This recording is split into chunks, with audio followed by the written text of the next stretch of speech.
What's going on here in the Beat Sessions? I'm your host, Mitchell Weary. Let's talk about this new record from Neil Young and Crazy Horse. It's entitled Toast, and they released that on July 8th. This is the 15th studio collaboration between the two, and it's their follow-up to 2021's Barn. This is another one that I'm glad I finally have a chance to finally talk about it. This last week, admittedly, has kind of sucked. My air conditioner's out again. It's 92 degrees in my house. It makes recording content very difficult when you're trying to do it in a freaking oven. So I need to leave the studio very soon, but I wanted to try to get this review out because I want to talk about this record. I think this is a cool project overall. I'm sure most of you have had a chance to listen to it. I'd love to hear you weigh in on it in the comments section below. Far from perfect though, and I got to admit, this is another vinyl package where, given the runtime of the record and the way they chose to put this thing together, they put together a two album LP that has no D-side with material. It's so frustrating when you pay $40 for a record and there's no music on one of the sides of those records.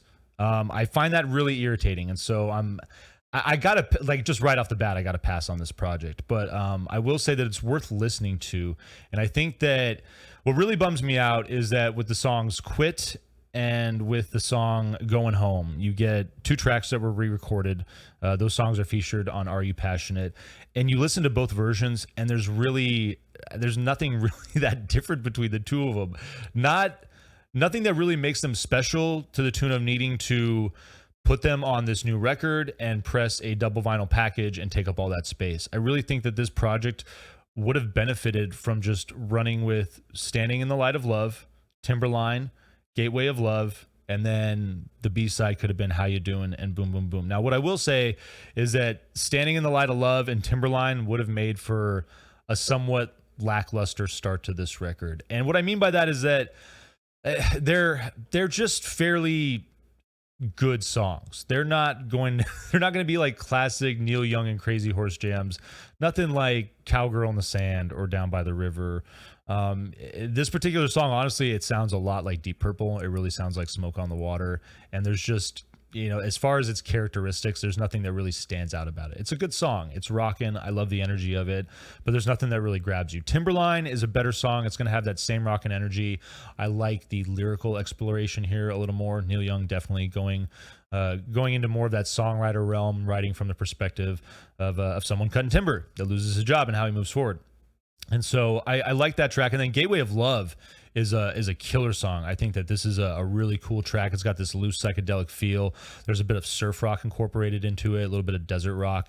And so I think that, it's not uncommon for a record like this to only have 6 or 7 songs. There's plenty of albums out there like that. I just think that this one, given the fact that there's really nothing spectacular going on with the re-recordings of "Quit" and "Going Home," that I just don't think it warrants featuring them on this record, and especially having to put out a double album that has a disc that doesn't even have a side of music on it. So I really think that as much as I like this project and as much as I think that the restructuring of that A side is how this thing should have gone down, the B side is incredible. And your 6 and 7 tracks, "How You Doing" and "Boom Boom Boom," this might be some of the best stuff that Neil Young and Crazy Horse have done in their career. And what I think is unfortunate about this project is that I feel like these two songs are definitely what was driving them to put this project out. I think that they needed something that was bigger than an EP, obviously, to handle "Boom Boom Boom" because it's a 12-minute song. But I think that this record suffers from the fact that they really wanted to highlight these two tracks, but there's nothing really solid there as far as the A side. Like I said, "Gateway of Love" is a really cool song, and I do like the other two tracks. But as far as coming together as a whole side and to hold its weight against what is a stellar B-side, because "How You Doing," it's a slow rocker with lots of solid guitar work. It really is just one of those like good grungy songs that you'd want to hear from Neil Young and Crazy Horse. And then "Boom Boom Boom," this thing is unlike anything else that they've done before. There's a lot of jazz driving this song, which is why I really love it. But you get this big groovy jam. I love the piano. I love that jazz influence, and it's really, I think that "Boom Boom Boom" could easily go down as a highlight for their catalog over the years. It's just unfortunate that it comes at the end of what Feels like a project that was kind of thrown together ultimately to highlight a pretty remarkable track. So I got to say that I think that this record is definitely worth your time, especially if you're into Neil Young and especially if you're into that collaboration with Crazy Horse.